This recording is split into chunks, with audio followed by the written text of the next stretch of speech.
Bible. Magnilay-nilay tayo. Basahin natin sa 2 Peter muna.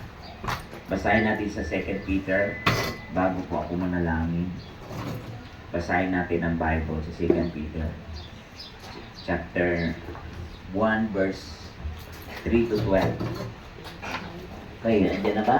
Ay, maliliit. Dapat malaki pala, no?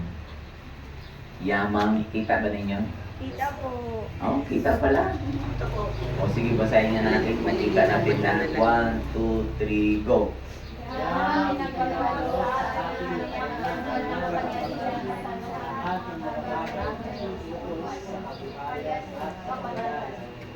Sa pamamagitan ng pagkakilala sa Kanya na tumawag sa atin sa pamamagitan ng Kanyang sarili kalawatan at Okay, next.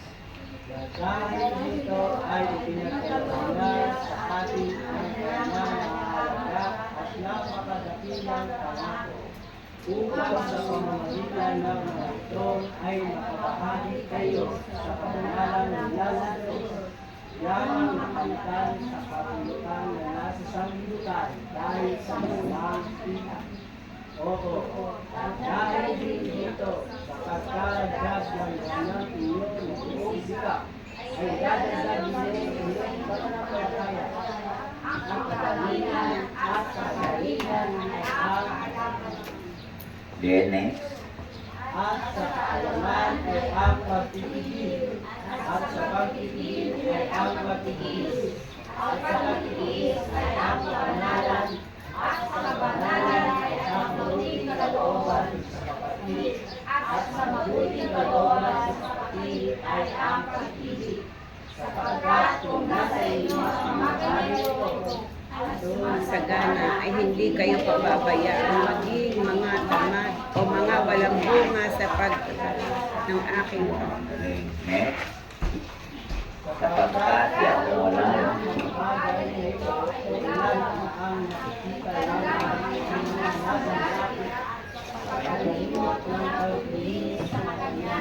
mga kasalanan. Kaya mga kapatid, lalong pagsikapan ninyo ng mga Magpanatag kayo sa pagtawag at pagkanilang sa inyo. Sapagkat kung gawin ninyo ang bagay na ito ay hindi kayo mga pipisod kayo. Verse 10, basahin natin ulit. 1, 2, 3, go. kaya mga kapatid, lalong paskaban ninyo na gawain para ito ay hindi kayo mga titisod kailanman. Verse 11, Sapagkat gayon ay sagana sa inyo ang pagpasok ng kahariang walang hanggan ng Panginoon natin at tagapagligtas na si Jesucristo. Kaya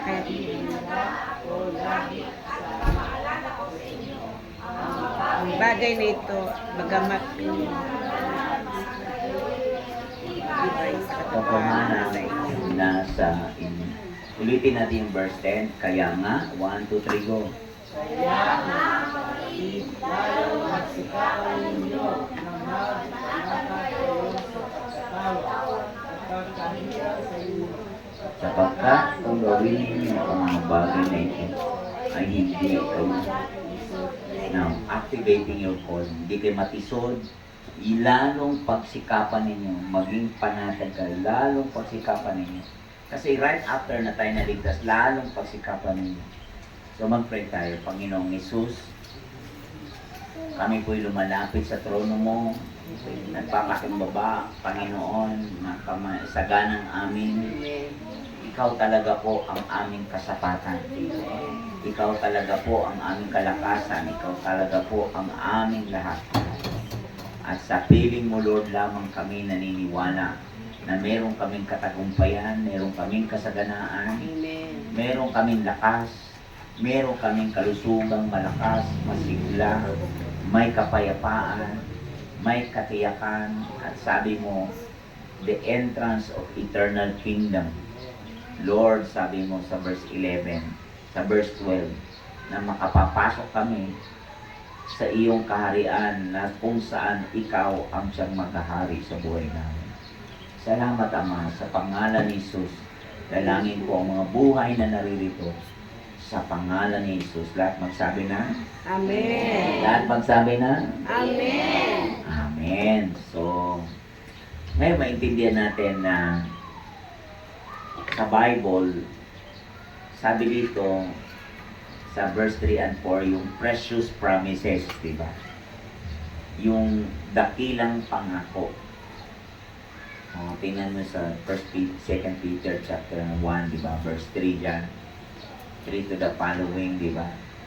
Sa verse 4, makikita mo, which had been given to us exceedingly great. Exceedingly great. Binigay sa atin ng Panginoon. Exceedingly great. Sabi ng Bible, and precious promises. Sa Tagalog yan, sa verse 4, di ba? Na dahil dito ay pinagkaloob niya sa atin ang kanyang mahalaga, exceedingly great at napakadakilang pangako na promises, precious promises, upang sa pamamagitan ng mga ito'y makabahagi kayo. Diba? Through this, you may be partakers of the divine nature. Makabahagi kayo. Maging part tayo. Kumbaga, we will become one spirit with Him. One spirit with Him. Magkaroon tayo ng iisang spirito na kagaya niya. Partakers, divine partakers. We become one spirit with Him. Amen po ba doon? We become one spirit. Magkaisa tayo. Yung Genesis 1, ang original na design niya ay tayo ay nilalang na kawangis nino. Kaisa ng Diyos, di ba? Kawangis yan yung original design. Bago nagkasala ang tao. Bago ang tao pumatol sa ibang boses. Bago ang tao ay pumayag sa ibang boses sa garden. Sa halip ng boses lang ng Diyos, pinayagan ng tao ang boses ng kaaway. Kaya ang tao napawalay. Kaya sinabi doon sa verse 5 na idagdag ninyo. Idagdag ninyo dahil dito, giving all diligence, add to your faith. Idagdag ninyo. Bakit dati? Buo na kasi yun eh. Bakit ngayon ay kailangang dagdagan? Bakit kailangan ngayon ay dadagdagan? Kaya kailangan i-activate yung ating calling. May panawagan tayo sa bawat isa. May kanya-kanya tayong panawagan. Ang magiging nanay, panawagan niya. Sa ngayon, yan ang iyong posisyon, nanay, tatay, maging ama ng mga anak. Ano pa? Pagiging binata, di mo ba alam panawagan din yan? Hello? Amen. Pagiging dalaga, pero hindi ka mananatiling binata, hindi ka mananatiling dalaga. Amen. Ang pag-aasawa, manatili kang may asawa. Di ba? Kaya pag pumasok ka na sa pag-aasawa, manatili kang tapat bilang asawa. Di ba? Bilang tapat din, ang common denominator, the will of God. Tapat, tapat, tapat sa Diyos. Yun yung common denominator. Kapag hindi po tayo pumasok sa will ni Lord, sa foundation ng will ni Lord, syempre, wala nang tapat doon. O, magkatapat na lang tayo, nandiyan ka, nandito ako, tapat mo. Diba? Nandiyan ka, nandito ako, diba tapat din yun? Ha? Tapatan tayo. Marami sa atin nasa harap lang tayo ni Lord. Si Lord nasa harap natin. Magkaiba yung nasa harap ka ni Lord, nakaisa ka ni Lord. Tama, mali. Kaya precious promises. Kaya sa verse 10, sabi doon sa 2 Peter chapter 1 verse 10, na pagsikapan ninyo, idagdag ito, idagdag ito, idagdag ito, nasa verse 6, idagdag ito sa inyong pananampalataya, idagdag ito, sa verse 6, idagdag. Itong virtue na to sa verse 5, yung faith na yun, idagdag ito, idagdag. No, mayroong idagdag ng idagdag. Mula verse 8, idagdag. Idagdag lahat yan. Idagdag. I-add to your faith. Add to your faith. Kaya, to activate your calling, there is something that you need to add. Hindi babawasan. Hello. Ang nagbabawas, kaya kinakapos bandang dulo. Pero ang nagdadagdag ay talagang the entrance of the eternal kingdom. Sa verse 11, mangyayari yan. Tingnan natin sa verse 11. Mangyayari yan sapagkat sa gayon ay ipinamahaging sagana sa inyo ang pagpasok. Pinamahagi sagana sa inyo ang pagpasok. Eternal, the entrance will be supplied to you abundantly. Saganang pa ng inyong pagpasok. Wala talagang malulugi. Walang naluging naglingkod sa Diyos.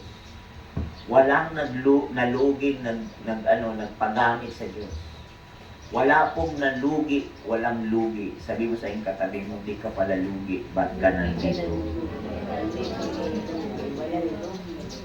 O, sige, bagoy natin yung word. Panalo ka pala eh. Sinong nagsabi sa iyong talo ka? Diba? Sino nagsabi sa iyong talo ka? Panalo ka pala eh. Panalo ka. The entrance, sabi doon, no? Sagana sa inyo ang pagpasok sa karyang walang hanggan ng Panginoon natin at tagapagligtas. Sino? Si Yesu Kristo. Kaya sa pag-activate ng calling, magiging handa. Maging handa kayo. For this reason, I will not be negligent to remind you. Di po ako magpapabaya na paalalahanan ka. Ang matindi pa dyan, yung paalalang sabi dyan, basahin natin sa verse 12. 1, 2, 3, go. Kaya, ang magiging handa akong laging ipaalala ko sa inyo ang mga bagay na ito, bagamat inyong nalalaman. Okay. Kahit alam nyo na, ano ang laging paboritong, laging sinasabihan ng nanay na di sumusunod sa anak? Ano ang litanya nila madalas? Ma, inulit mo na naman, alam ko na yan eh.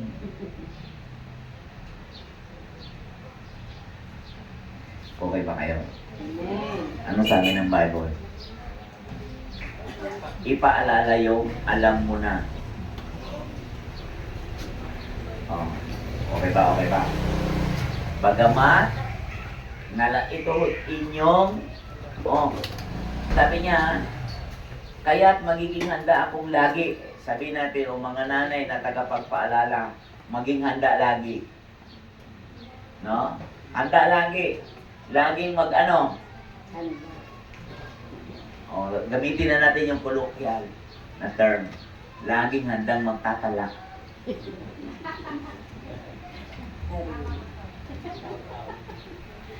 Laging magandang magsa-shout out.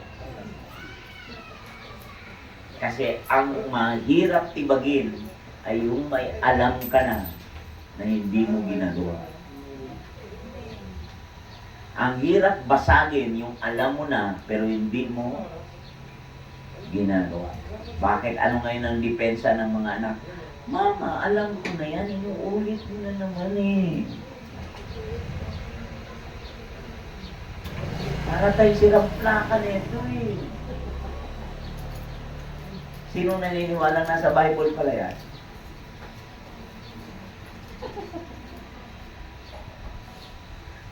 Ha? Nasa Bible pala, no? Kaya inuulit-ulit ng nanay yan, ulit kaya ng tatay yan. Kasi hindi ka nagtatanda. O, tapos na preaching ko. Kaya yan lang, maalala nyo yung verse na yan, yung chapter na yan. Maalala nyo yan. Ang marami pa bang kailangan sabihin kung naunawaan, kung naalam mo, tapos yung alam mo pa naunawaan mo siya. Parang ayaw ko lang tumuloy sa mga susunod na verse, no? Kasi yung verse pa lang na yan, mahirap nang gawin. Magdagdag pa kaya ng iba pang verse. Lalong komplikado. Dahil bakit?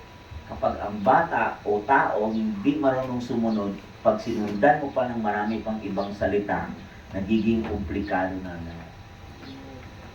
Pero sa mga taong laging handa na tumanggap ng salita at payo, laging handang magpaalala, kahit ang dami pang salita, gusto niya pang marami pang susunod.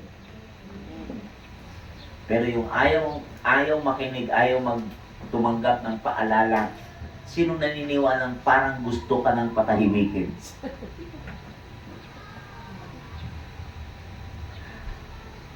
Gets nyo ba? Pero sinong gustong magtagumpay? Lahat. Pero sinong gustong matuto? Hindi lahat.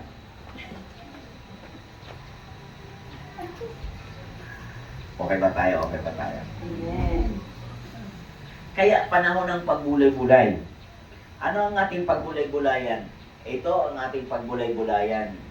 Kailangan natin pagbulay-bulayan yung susi sa buhay na malaman ang calling. Susi sa buhay na malaman ang calling. Malaman ang calling, huwag maging kuliling. Malaman ang calling. At habang magbulay-bulay tayo, malaman ano ang kakapusan mo, limitasyon. Kailangan malaman mo ano bang limitasyon mo. Dahil pag ikaw, hindi mo alam ang iyong limitasyon, hindi mo na kailangan ng nanay mo. Hindi mo na kailangan ng church, hindi mo na kailangan ng tao, hindi mo na kailangan sino. Hindi mo na kailangan ng kaibigan kasi alam mo, magaling ka sobra. Pagkulay-kulay tayo. Di ba? Yan yun, no? Tatlo yan, no? Malaman ano ang iyong limitasyon. Number 2, kung malalaman ano saan dapat tayo responsable. Saan ka responsable? Accountable. Pangatlo, yung matuklasan at malaman kung ano ang dapat na magawa. Yan pa lang sa tatlong pagbulay-bulay na yan, marami kang matututunan. Okay po ba? Marami tayong matututunan. Kaya kanina, pagsikapan ninyo, sabi kanina, di ba, pagsikapan ninyo, kaya marami tayong matutunan, marami tayong matutuklasan, marami tayong magiging responsable, matututo tayong maging responsable na ang unang mananagot niyan, hindi ibang tao, hindi nanay mo, hindi tatay mo, at ang unang responsable niyan at mananagot, aani niyan ay ikaw, hindi ibang tao. Dalawa lang ang uri ng ani. Aning masagana, aning pipisad-pisad. Sinong naniniwala ang kakapusan ay ani din? Hello? Halimbawa, hindi ako nag-aral ngayon. Pero nasa sa akin, bata pa ako, hindi ako nag-aral ngayon. Dahil anong ginagawa ko? ML dito, laro dito. Pa, kahit ang mata lumiliit na sa sobra ng pagod ng mata ko. Nakaganyan pa rin sa cellphone niya. Oh. Sinong naniniwala? Hindi pa natutulog ng eksakto. Puyat pa. Kinaumagahan nung ginising. Ba't ka puyat? Sinong naniniwala ang aanin niyan ay hindi ibang tao, ikaw? At ang unang aanihin mo niyan, hihina ang lente ng mata mo.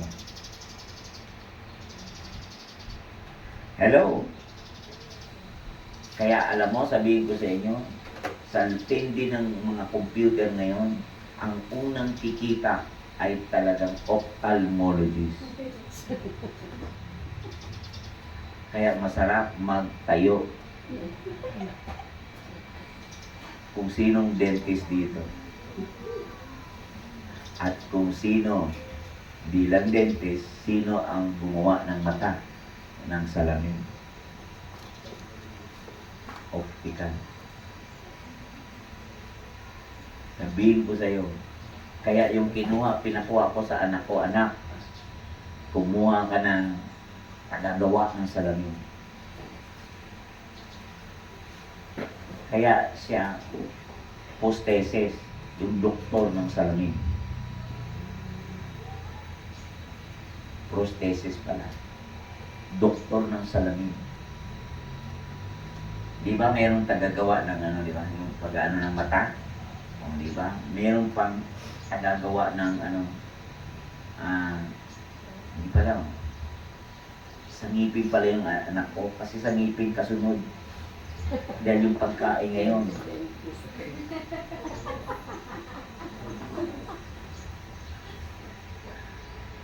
Wala na pakundangan din ng kain. At maniwala kayo, yung ngipin bumubungal ngayon. Nasisira din ang ngipin. Wrong context akong sinabi kanina. Dalawa ang matinding negosyo. Mata at ngipin. Pero matindi talaga ang sa mata. Hindi ko to inanuhan, hindi prediction to. Yes po. Hindi ako nagpipredict. Natural lang to. Yung totoo lang.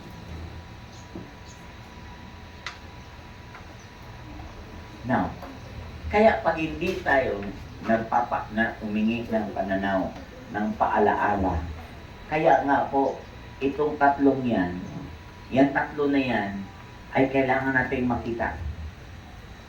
Ang responsable, sinong maaane? Ibang tao, nanay mo, tatay mo, o ikaw. Ha? Palagay nyo. Kaya dapat matuklasan at malaman kung ano ang dapat magawa. May gagawin ka. Dapat magawa mo yung dapat mong gawin. Anong gagawin sa ngipin mo, anong gawin sa mata mo, yan pa lang, dalawa lang na yan muna. Natural na natural yan. Doon sa spiritual, yung ano ang spiritual? Yung payuhan ka. Ano ang spiritual? Yung makinig ka, spiritual yan. Kasi faith is coming from, ang paniniwala ay bunga ng, paniniwala ay bunga ng, kaya kapag may naririnig ka, sisibol ang pananampalataya. Pag may naririnig ka, sisibol ang pananampalataya. Kaya ang paniniwala, yan ang susi ng iyong himala. At magsisimula ang paniniwala kung mayroon kang naririnig. Amen. Romans 10, ang pakikinig bunga ng pananampalataya. Ang pakikinig nagbubunga ng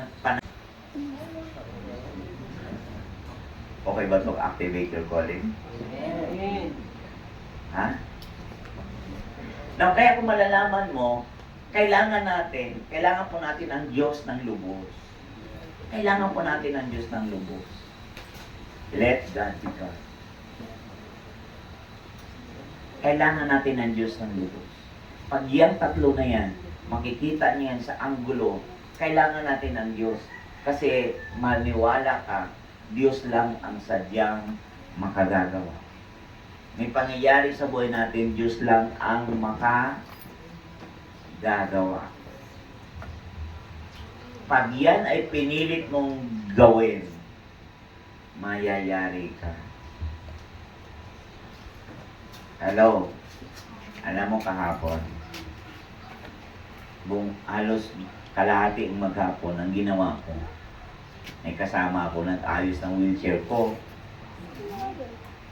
Alam mo ba? Mahirap talaga yung nag-aalam-alaman. Dati, ito, pag inoperate ito, ang abante pa ganyan. Are you ready? Ang abante, dapat pa ganyan. Abante. Okay ba? Nakuha niyo yung ilustrasyon? Ang abante pa ganyan. Kasi common sense naman, abante ganyan, di ba?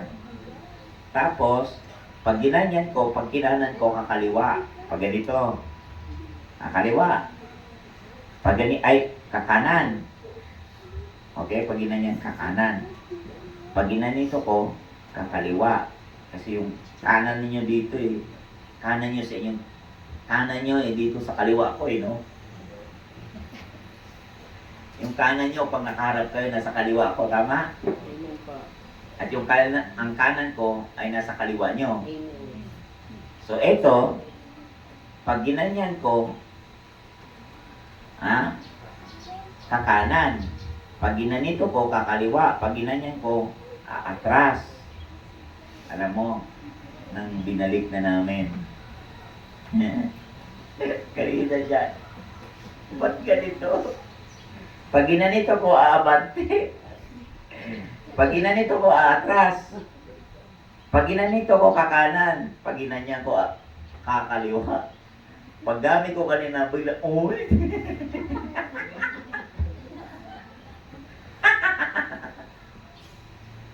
So, anong tawag nito? Abnormal.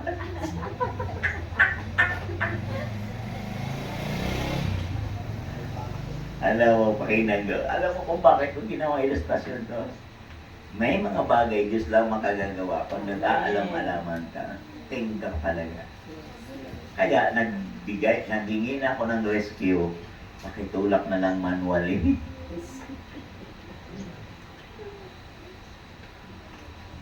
Anak, itulak mo nga likod ko, i-manual mo na, hindi ko na kaya kanina. Kaya mahirap ako nakapasok kanina. Dahil inaalalayan ko anong kaliwa, anong kanan. Pinag-aralan ko ngayon pala.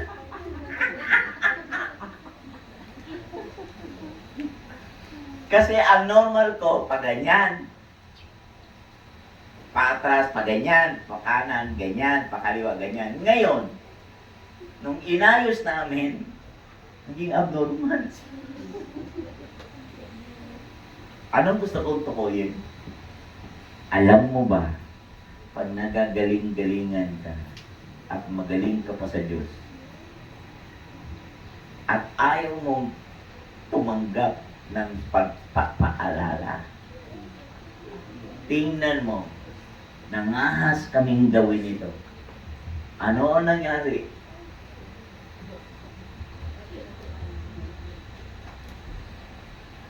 Tingnan mo ang sitwasyon natin. Parang natural lang ang pangyayari.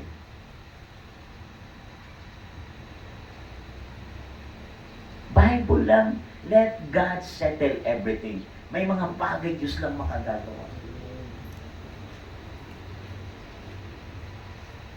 Na hindi ikaw ang binigyan ng lisensya na ikaw ang gumawa. Paano mo ma-activate ang calling mo kung magaling-galingan ka? Pag hindi mo calling, huwag mong kasi dapat ang gagawa nito ay ano? Diba? Ignition niya. Kung ang sasakyan mo ay Mercedes-Benz, gusto mong magiging tumpak ang ayos niyan, dadalhin sa kasa ng Mercedes-Benz. Kung ang iyong sasakyan ay BMW, kapag nasira yan, dadali mo sa kasa na. Kung ang iyong sasakyan ay Toyota, nasira yan, dadalhin mo saan? Sa kasa na? Pakinggan mo to. Kung ang buhay mo sira, saan kasa mo siya dadalhin?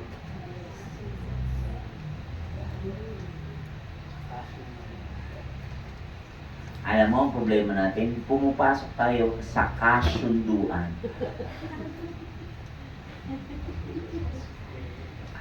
Habang may pera, gagawa ng paraan.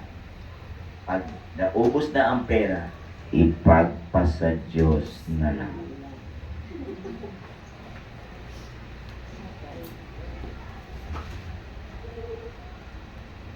May mga pangyayari na kailangan na nating maniwala.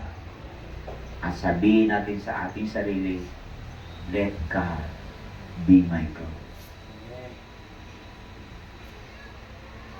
Kaya sinabi ng Bible, idagdag.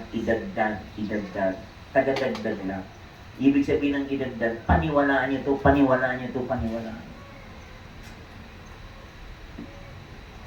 Dahil pag hindi ka maniniwala, may pangyayari sa buhay mo na ikaw lang mismo ang responsable.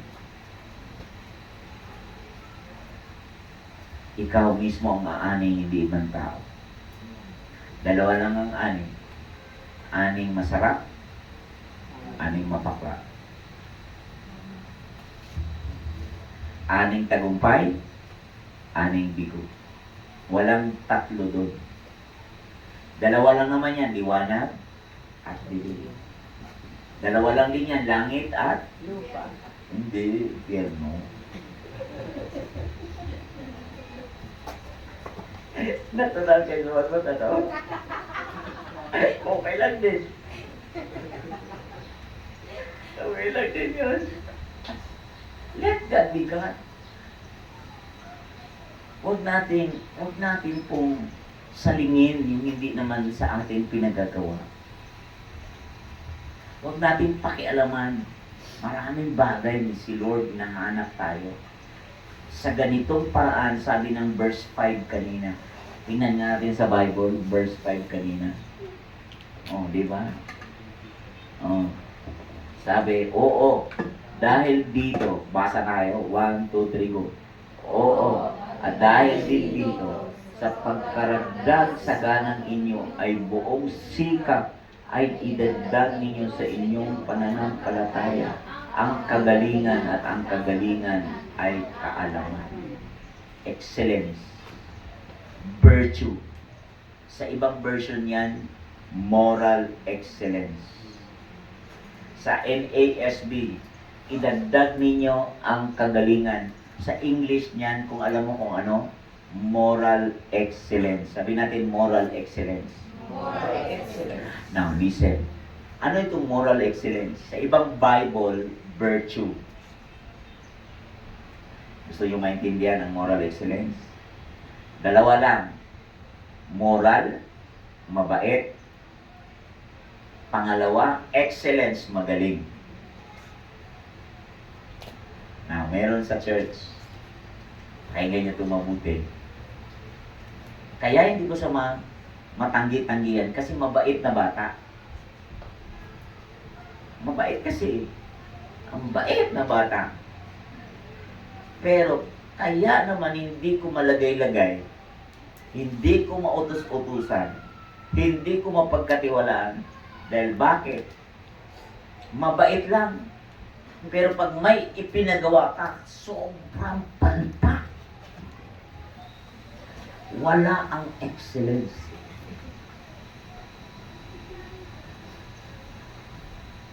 Pag pinatrabaho mo, wala talagang matatapos. Ikaw pa rin ang tatapos. Sinong bata dito? Magwalis ka, anak. Pinagwalis, umawak lang ng walis.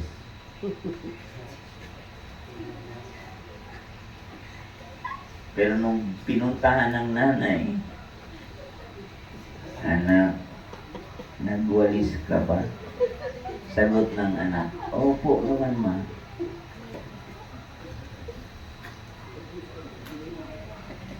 Sinong umulit ng magwalis? Makinig ka. Kung ako yun, ipaglalagyan ka. Hindi pwede yun. Pwede na. Hindi ko sasaluin yan. Kaya ang mga anak ko sabi ko, gusto niyong may marating kayo? Gusto niyong may marating kayo?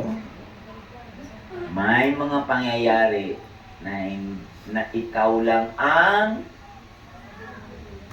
alam niyo na, nag-aaral natin kayo, may mga pangyayari na ikaw lang ang hindi pwedeng iba ang aaning. Hindi rin iba ang mananagot. Ikaw mismo activate your calling. Okay ba to? May natututunan ba tayo? Amen. Kahit ano pang tawag, ano pang posisyon, kahit anong posisyon na ang lugar, pwedeng gamitin lahat to. Nanay, lola, ano pa? Saan man? Okay po ba? Sinong gusto maging? So, kanina, moral excellence. Tama? Moral excellence. Mabait nga, wala namang ka-excel. Excellence. Meron naman ako. Sus, ang galing nga. Kagaling. Lahat ng iuutos ko, ang galing talagang nagagawa niya. Ito naman ang problema. Sobrang saksakan naman. Di mo talaga may pagmalaki sa ugali.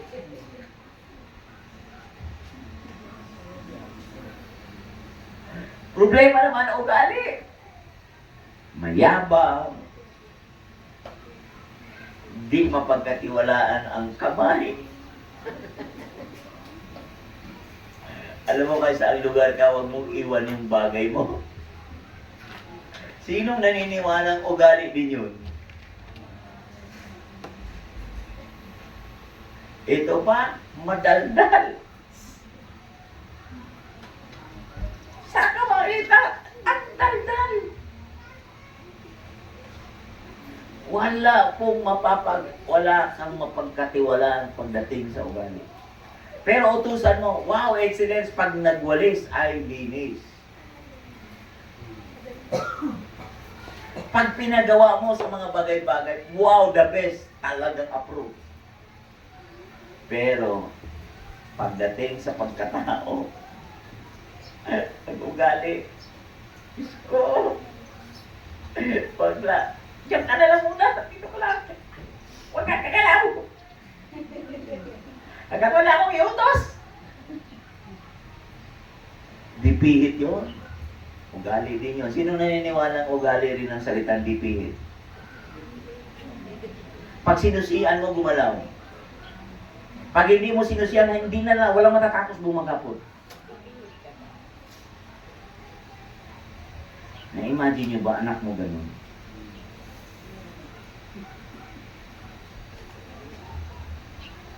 Alam mo bakit? May sumasalo, si Lola. Anak, bata pa yan. Sabi naman ng tatay, nanay, kailan kakakayan?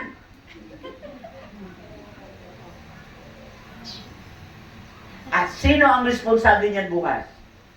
Yung lola o nanay o siya mismo? Responsable. O, tagalogin natin. Sino ang aani niyan bukas? Lola, nanay, tatay, o mismo yung bata?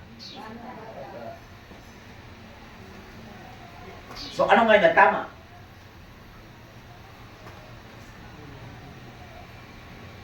Alam mo ba? Kaya ito yung ating hallelujah. Okay talaga natin mag-aaral ngayon. Kaya po ito, habang maliit ang church, makita natin ito. Dahil ang church ni Lord, lalaki talaga ito. Habang papasok ako dito, nakakita ako ng lugar for sale.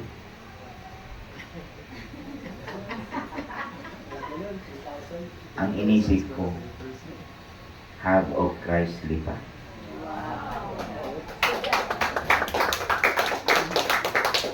Pero pag walang manggagawa, dahil lahat bisusi, hindi pagkakalaon sa inyo yun.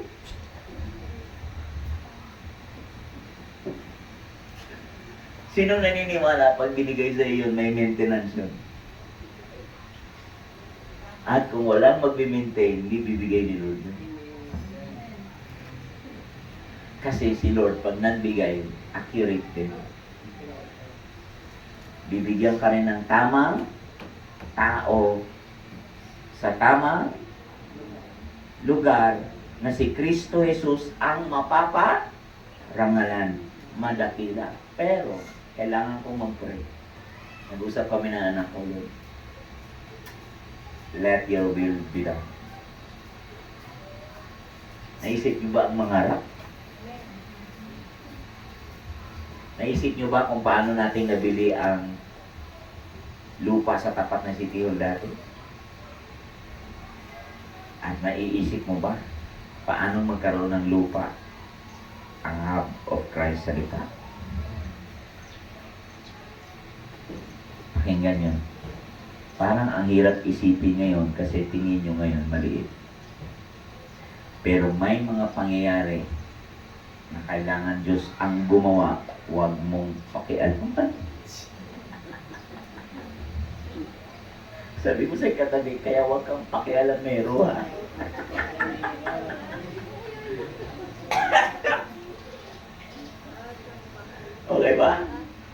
Meron talagang Diyos lang makagagawa. Mayroong something sa Diyos lang. Halimbawa, dream.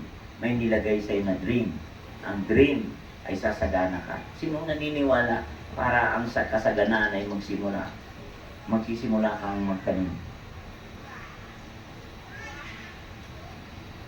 Talagang itatakwil mo pagiging maramot. O practice tayo. Inhale. Exhale. Inhale. Exhale. Inhale ka lang. Inhale.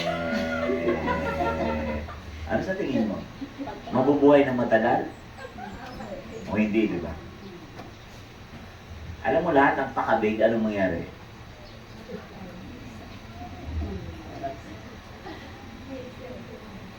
Lahat ng puro inhale, akin, akin, akin. Yari ka. Kasi sa kasaganaan, Diyos talagang may gawa. Isang bagay masipag.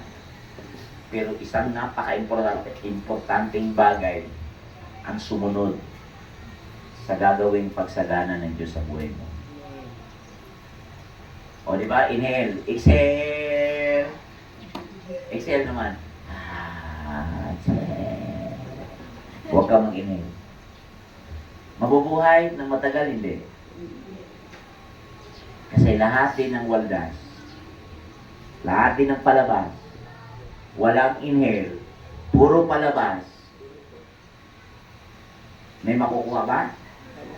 Wala din. So, inhale, exhale ang cycle.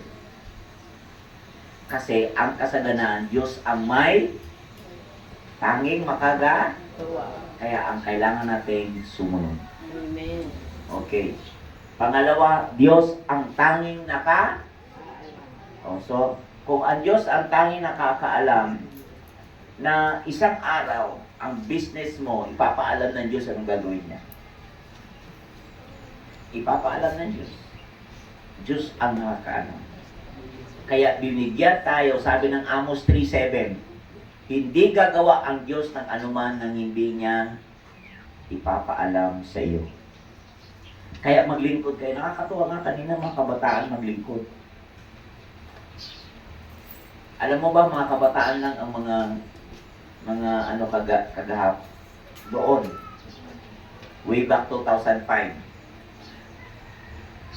Kaedad ng aking bunso ang church bago na tayo lahat. Ngayon, ilan na ang church natin? 30 na.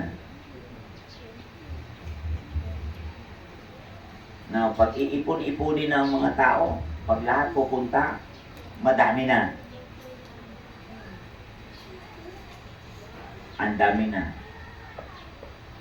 Kaya ang Diyos ang nagpapaunawa. Amen po ba? Amen. Pangatlo, Diyos lang din ang nakakaunawa sa kanyang mga ginagawa. Diyos ang nakakaunawa sa kanyang mga ginagawa. Kaya number 4, ipanalangin natin ang alin?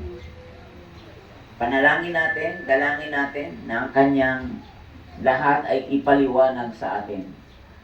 Dalangin natin ang kanyang lahat ipaliwanag sa atin. Amen po ba? So, kailangan natin, ano ang gusto ni Lord? Paano? I-activate ang faith natin. Ang Diyos ba ay nais tayo lumago sa paniniwala? Yes. Kaya activate your faith. Kasi ang faith, sabi doon, ang Panginoon, ang pananampalataya ay malalaman na matatag kung ito ay madarang sa pagsubok. Sino ditong nag-exam na, sino ditong nag-aral walang pagsubok? Mayroon, di ba? May test, di ba? At pinakamatatag, ang matatag lang nalalaman pag nadaan ng test. Kaya may testing para matibay. Sabi ng Bible sa Matthew 7:25, Matthew 7, at lumagpak ang ulan at bumaha at umihip ang hangin at hinampas ang bahay na yaon at hindi nabagsak sapagkat natayo sa ibabaw ng bato. Malalaman kung matibay ang iyong pundasyon. Ang pagsubok ay manggagaling sa itaas, ulan. Ang pagsubok ay manggagaling sa kanan, sa east, sa west, sa north, sa south, hangin. At ang pagsubok ay manggagaling sa ibaba, yun yung baha. Sa itaas, sa ilalim, sa gilid, saan man galing, di mo malaman saan galing ang pagsubok. Pero ang pagsubok ay dinaan tayo, hindi upang tayo ay magapi, matalo, malugi, kundi ang lahat ng pagsubok ay dinaanan natin upang tayo tumibay. Maging matatag sa pananampalataya. Galatians chapter 4. So sa Galatians chapter 3:29, doon mo makikita at kung kayo kay Kristo, kayo nga'y mga binhi ni Abraham at mga tagapagmana ayon sa pangako. Tagapagmana ka ayon sa pangako. Pero kailangan mong pumasa sa mga pagsubok. Pumasa sa Galatians chapter 4 verse 1 to 2. Ngunit sinasabi ko, basahin natin 1, 2, 3, go. Ngunit sinasabi ko na samantalang ang tagapagmana ay bata, ay walang pagkakaibang anuman sa alipin, bagaman siya'y Panginoon ng lahat. Datapwat nasa ilalim ng mga tagapag-ampon ng mga tagapangasiwa hanggang sa panahon itinakda ng Ama. So ipinailalim tayo. Yung bata, habang bata pa, kahit siya'y tagapagmana, dahil siya'y bata pa, wala siyang kapari sa katulong. Habang siya'y bata pa, biro mo 9 years old, pamanahan mo, pwede ba yun? Pwede ba? Kahit tagapagmana, ano ang mangyayari pag ipinilit mong ipamana ang manang bata pa? Maaayos ba? Mapamahalaan ba? O hindi? Kaya ang abang bata pa, kahit siya'y tagapagmana, inilagay siya sa ilalim. Kahit tagapagmana, ipinasakop siya para matuto ang bata, para matest ang bata, para habang lumalaki ang bata, mapuporma ang kakayanang magmamahala. Ipinailalim under guardian. Yan o. Yung tagapag-ampon, under guardian. And then, at ng mga tagapangasiwa, hanggang may tagapangasiwa mamahala habang bata pa. Ganyan din sa church. Habang hindi ka pa malago sa Panginoon, ipapaintulot ni Lord, mayroong isang mamahala sa iyo. May isang tagapagsalita sa buhay mo. May magulang ka, may teacher ka, may pastor ka, may mga taga-mentor ka, may tagapayo ka. Ilalagay ng Diyos sa buhay mo, sa paligid mo, sa buhay mo, para ikaw isang araw ay lumago na eksakto ang paglago. Solid na paglago. Para hindi ka mapahamak.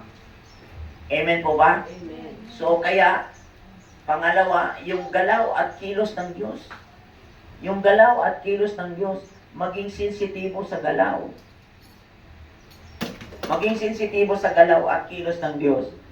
Verse 28, John 6, sinabi nga nila sa kanya, anong kinakailangan namin gawin upang aming magawa ay ang mga gawa ng Diyos? May mga tanong sa Bible. Anong kailangan namin gawin upang magawa? Kasi itong istorya na to sa John 6, sila po yung mga dating nandun sa Tiberias, napakain ang Panginoon ang mga tao.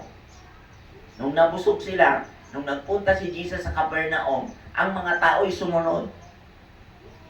Ang mga tao'y sumunod, kaya tinanong sila ni Jesus, kayo ba'y narito dahil nabusog kayo o nakakain kayo? Kayo ba'y humabol sa akin dito? Tumawid pa kayo? Dahil kayo ay nakakain o nabusog? Sabi niya, kumain kayo ng nakakabusog. Kumain kayo ng pampalusog, hindi lang nakakabusog. Kaya ng mga tao, nagtanong, ano pong gagawin namin upang magawa namin ang pinagagawa ng Diyos? Kailangan dumating ka, maging sensitibo ka sa kilos ng Diyos. Anong gagawin namin upang magawa namin ang gusto ng Diyos? Dumating tayo sa ganyang kapahayagan, anong gagawin namin upang magawa namin ang gusto ng Diyos? Nasabi mo na yan ba sa sarili mo upang magawa namin ang gusto ng Diyos? Natanong mo ba ang sarili mo, Lord, magawa namin ang gusto mo? Di ba nagpakain siya ng 5,000? Ayaw ng Panginoon na sila pauwiin sa kanya-kanyang bahay na gutom. Gabi na. Kaya may bata doon, may dalang 5 tinapay at 2 isda. Pinakain sila at nabusog, ipinaipon yung mga tira. At pagkatapos nung tumawid si Jesus patungong Capernaum, sumakay ng bangka, nagbiyahe patungong Capernaum. Ang mga tao din na malayan ni Jesus sumunod. Kaya tinanong siya, bakit kayo nandito? Kayo ba'y nandito dahil nabusog kayo, dahil nakatikim kayo? Anong challenge siya sa atin? Kayo ba'y nagsisimba dahil gusto lang kayong pagpalain? Kayo ba'y nandito dahil gusto nyo lang pagpalain sumagana?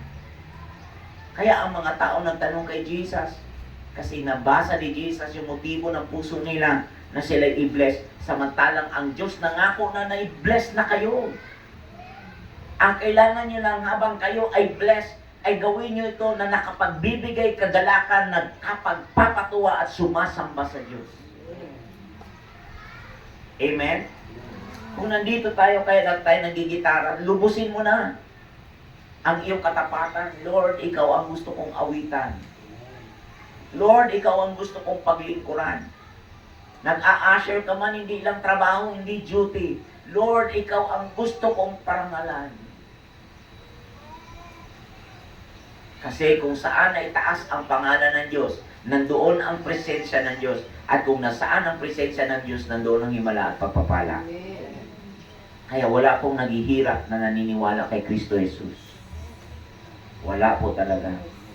Sumasagana po talaga ang buhay. Sinong gustong sumagana dito? Yes, go back. Amen po ba? Maging sensitibo sa kilos ng Diyos. Don't put your faith doon sa gawain na parang yung gawain ang Diyos. Huwag kang malubog sa ministry. Huwag kang malubog sa gitara. Gitara lang ang alam mo meron ka. Pero kailangan makita mo, itong gitara ko na to ay gusto kong maggamit ako ng Diyos.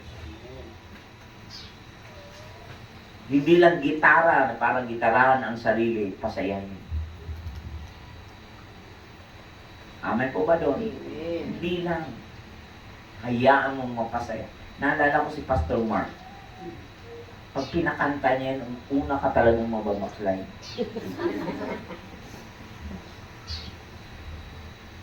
Nakilala ko to, hindi to marunong mag-gitara eh. Sunod lang ng sunod ito sa church. Nakatira pa yan sa church kasama ng asawa niya.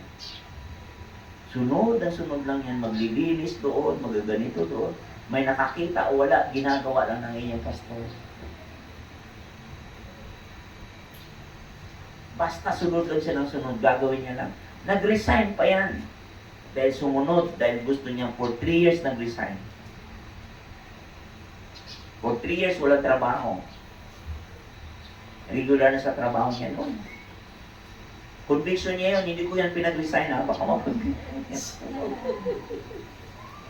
Siya lang ang nagsabi niyo sa sarili niya, Pastor, magre-resign ako, maglilingkod ako.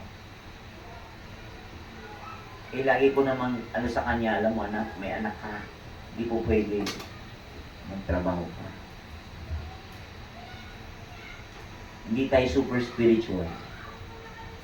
You have to put it in balance. Kasi spirit, soul, and body. Hindi kayang bigay ng church sa iyan. Magtrabaho ka.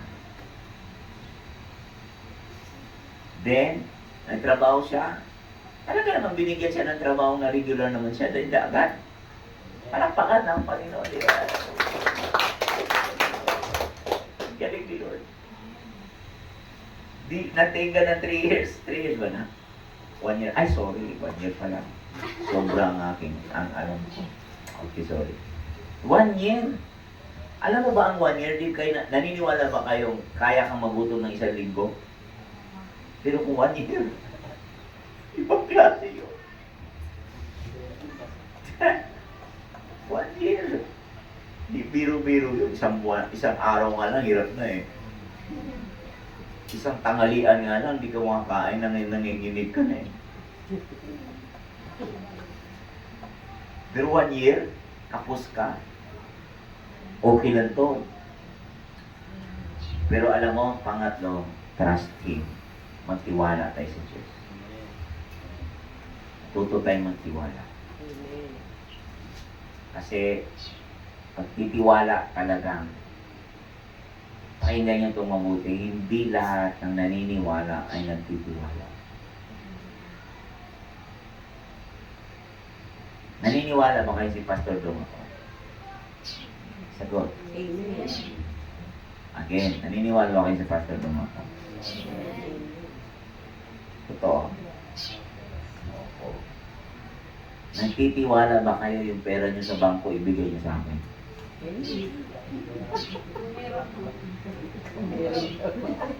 Pakinggan nyo. Kaya ilustrasyon ko to. Magkaiba ang naniniwala sa nagtitiwala. Naniniwala tayo kay Jesus. Pero hindi lahat ng naniniwala isinusuko ang buong buhay kay Jesus. Amen. Kasi kung nagtitiwala ka, isusuko mo ang buhay mo buong buo kay Jesus. Kasi nagtitiwala kang hawak mo, hawak niya ang bukas mo. Nagtitiwala ka na pasasagalain niya ang gawa ng mga kamay mo. Kasi nagtitiwala ka na siya ang iyong hininga, siya ang iyong baga, siya ang iyong lahat-lahat. Siya ang iyong buhay. Sa Acts 17:28, naniniwala ka, in Him we live, in Him we breathe, in Him our all things. Kung naniniwala ka, kailangan mong matutong magtiwala. Na in Him our breath, in Him our breath, in Him our life, in Him our all things. Magtiwala tayo. Pag siya ang buhay mo, lahat ng buhay na liko, pagsisihan natin. Kung nagtitiwala tayo na siya na ang buhay mo, hayaan mo ang buhay mong lumakad sa gusto niya. Lumakad. Sumunod sa gusto niya. Hayaan mo ang buhay mo na, Lord. Iaalay ko sa iyo ang aking buhay. Tumutugtog ba yung keyboard mo? Wedget? Ha? Wala pala. Gitara na.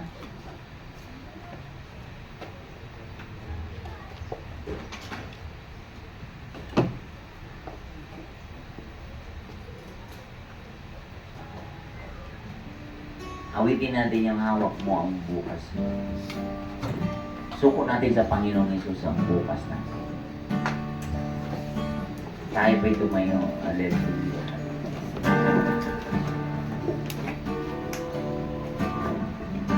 Siyang may kalawakan,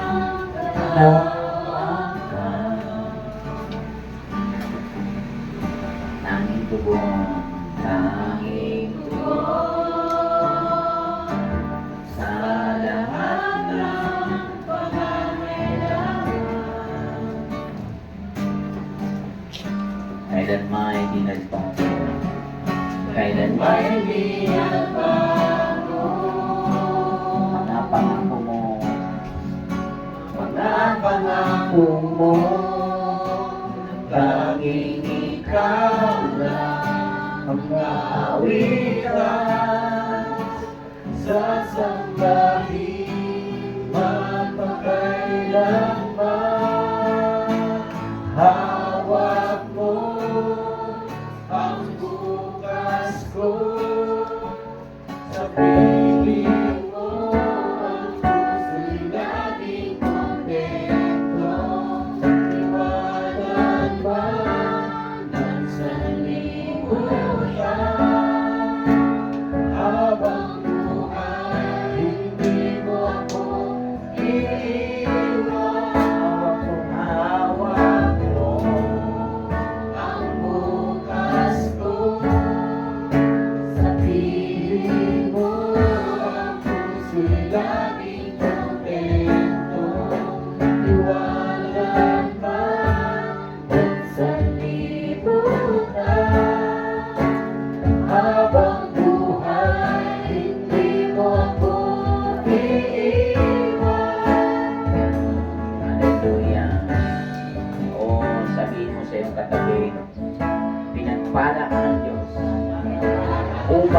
kapapala sa ating bansa.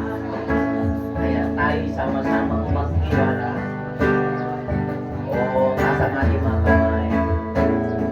O, hallelujah. Panghahawakan ko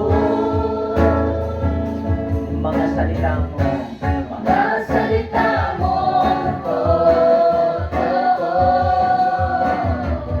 Lalapit ako. Lalapit ako Sa mga bakit mong trono.